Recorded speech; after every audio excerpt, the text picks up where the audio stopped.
Lucas Paqueta নেইমারের ইনজুরির আক্রান্তের দিনগুলোতে ব্রাজিলের মাঝমাঠ আর আক্রমণের সংযোজনের বড় দায়িত্ব ছিল তার কাঁধে। কিন্তু ব্রাজিলের এই তারকা বর্তমানে আজীবন নিষেধাজ্ঞার হুমকির মাঝে আছেন।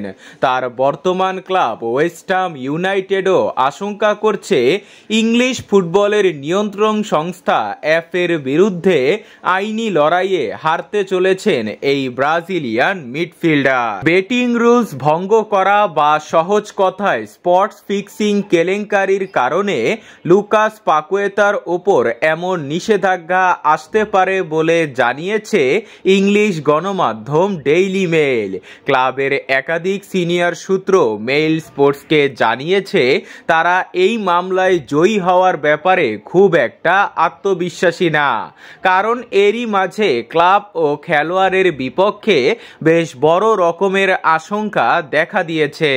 ফুটবলে জুয়ারিদের সাহায্য করতে ইচ্ছে করে কার্ড দেখার অভিযোগ রয়েছে ইংলিশ ক্লাব ওয়েস্ট হামে খেলা পাকুয়েতার বিরুদ্ধে।